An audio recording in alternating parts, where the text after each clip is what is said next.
Who's going to play the next Bond? Will it be Daniel Craig, Idris Elba, or this Singaporean with expensive taste? That's right, we're talking about the worst Bond story ever. It stars fat men and math, and the villains work by making everyone fall asleep. Let's call it Casino Central.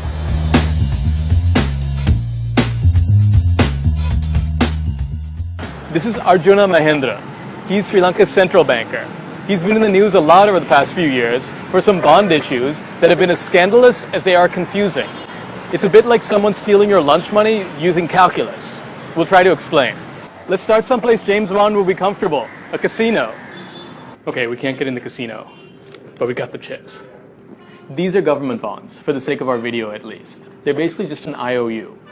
So how do you get one of these? Well, let's say this is a 100 rupee bond. I go to the central bank, I give them 100 rupees, and they hold on to it for 10 years. Then I get to keep this as sort of a receipt. Now that's a crappy game, just keeping your money under a cup for 10 years. The way they make it interesting is by giving you a sort of interest. Let's say 10%. That means each year I get 10 rupees in cash. At the end, I get my 100 rupees back, plus all of my interest, which means I can now buy a butt packet. It's obviously more complicated than that, and they deal in the billions of rupees, but this is basically what a bond is. The cool thing is that you can take this thing outside and trade it on the street, and that's where you make the real money. So let's play a round of the bond game. Today's players are Pussy Galore, that's actually her Christian name, and Jaws, whose name is actually La Santa. So players, today what we're playing for is 2 bonds, each worth 100 rupees. So, now the players place their bids, because it's competitive. So blah, blah. Okay. Now their bids come together, I just take the 2 highest ones, I give them their bond. That's how the game is usually played.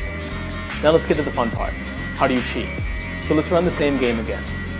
So hey guys, I got 2 bonds for sale. But this time I whisper something to Pussy. Hey Pussy, I'm actually selling 10 bonds. So they place their bids, but Pussy has some inside information. So you can see she's placing a lot of low bids. Now what happens at the end is I'm like, oh, guess what guys? I'm actually offering 10 bonds. So Pussy gets a bunch of bonds at a really good price for her. That's how you can game the system. That's kind of what happened last year. The central bank advertised 1 billion and they took 10 billion. Now that's not actually illegal and sometimes common, but it was weird that one player, Perpetual Treasuries, got 50% of those and at a really cheap price. They paid as little as 90 rupees for bonds that were trading for 121 rupees like the same day. Oh, and Perpetual Treasuries is owned by Arjun Mahendran's son-in-law. I'm not actually peeing. So this was a scandal, but a lot more boring than like a sex scandal or your usual corruption. Then there was an election and people kind of forgot. Until it happened again. That's right, there was a second edition of Sri Lankan bond, this time called Diamonds Are Perpetual. On March 24th of this year, the central bank advertised for 40 billion in bonds, but they accepted 80. They also took them at a really crappy price. Just look at this graph.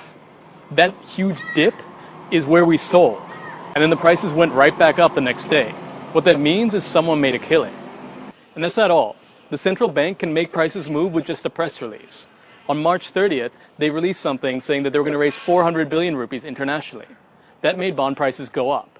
Which makes me wonder, why didn't they just wait 2 days and get these bonds at a good price? Instead, a few companies got them really low, sold them really high, and they made a killing. Meanwhile, the country is stuck with these shitty debts for years. In a sort of sorry, not sorry, the central bank said they didn't do anything wrong, but they were going to change.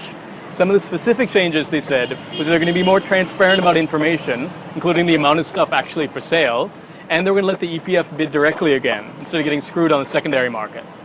For a lot of people, sorry, not sorry is not enough. They want the government to not renew Arjun Mahendran's term on June 30th and install someone less controversial. What should you think? I honestly don't know. I'm actually surprised you watched this far. I just hope this gives you some information you can use to process the news a bit better. And me personally, I think the next Bond should definitely be Idris Elba or Angelina Jolie.